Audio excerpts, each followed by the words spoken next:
Architect Desiree Theriault is one of the landscape designers behind the redesign. For many years, she's advocated for the docks to be reopened, and she's with us in studio. Good morning.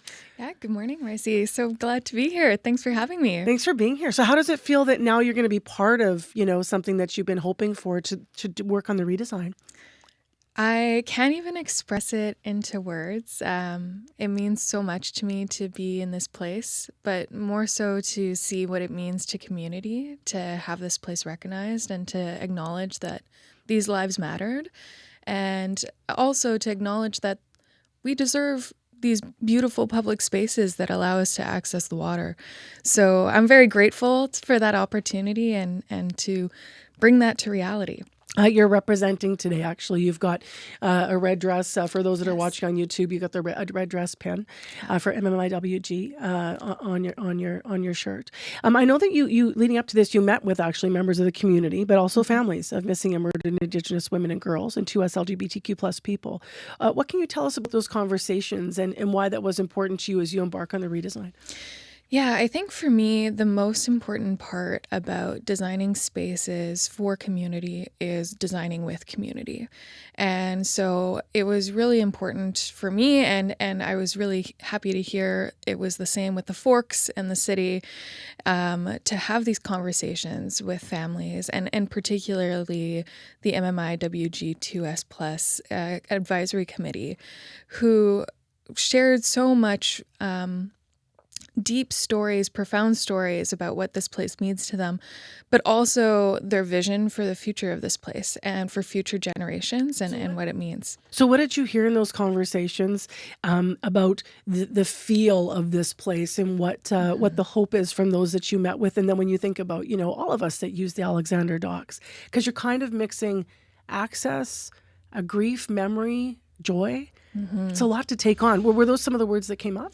Yeah, absolutely. So at the end of the day, many of the conversations were centered on this is a place not to feel a profound sense of loss, but a profound sense of hope instead. And so how can we bring hope to this place? Well, that's through ceremony, through places for healing, and also to activate it as a vibrant place that's equitable for all, that allows access to the waterfront. And so people want to see this place be utilized in a good way. People coming down to the waterfront.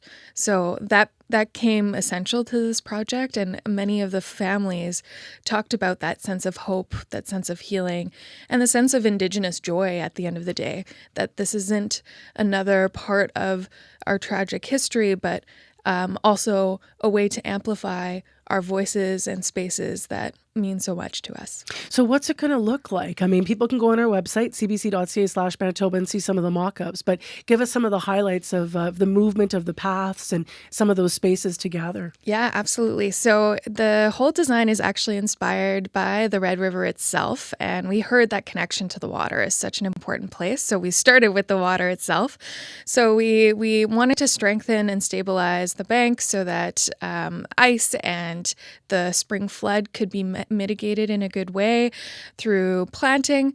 But what you'll notice is it's really about inviting people in. So the first thing you'll actually see is a big upper deck that's basically a wave deck that allows for multiple forms of seating. It opens up as a plaza for markets, pop-ups, restaurant pop-ups, festivals to sprawl into that space. And through that top upper deck is a gathering circle where we would have an arbor. We spoke with many families who envisioned having powwows at this place and really having large gatherings. So that was really important to have this sacred circle around that space.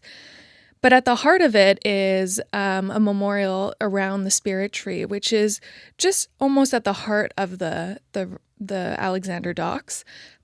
And in that space, there's a wall and an opportunity and we're continuing to work with the families to envision a sculptural space there, as well as a wall of names to honor all of those who never made it home. What does the space mean to you as an Indigenous woman? Yeah, it actually means so much to me. I think it's important to see spaces that are representative of our shared history and also to me personally, having access to water is so incredibly vital, and this has been a place that I've come to time and time again. And having a safe access to it, I think, is incredibly important. So to me, it's deeply profound, and it shows to me that for future generations, we'll be able to see this as a riverfront and a living network of riverfronts in our city. It's been somewhat of a forgotten area of Winnipeg, like a forgotten spot. When you even look back at the black and white photos, and I encourage people to look at the article on our website that looks at the history from a number of vantage points. When you go way back and you look at the commerce history that I alluded to, it's interesting to hear you say, markets or pop-up restaurants, because that aspect of this might also, renew what we once had in that space in Winnipeg. Mm-hmm. Yeah, absolutely. For a very long time, it's been a neglected space, but there's so much potential here. And I think people are naturally drawn to that place because of its large opening and vast expanse that you get to see, the Human Rights Museum across the river. You get to see the St. Boniface neighborhood. And it's such an incredibly vital space. So absolutely. I think this allows this opportunity to really bring vibrancy to that side of the river and connects the exchange to South Point Douglas as well. So when is it going to be complete? Yeah, great question. So we're actually going to be launching the RFP for the demolitions of the docks in the fall. So we're getting started right away. And the hope is soon after that, fundraising is completed and we can begin putting shovels into the ground. Amazing. Thank you so much for being here and giving us some insight into into the design. And we'll watch as you do the work and look forward to when we can all be there together as a community. Thank you. Yeah, thank you so much for having me. Appreciate it. Live in studio with us here on CBC, that's Desiree Theriault, an architect and partner with Narratives Inc., which is behind the Alexander Dock redesign at cbc.ca/Manitoba. As I mentioned in the interview, you can check out some of the photos of what's planned.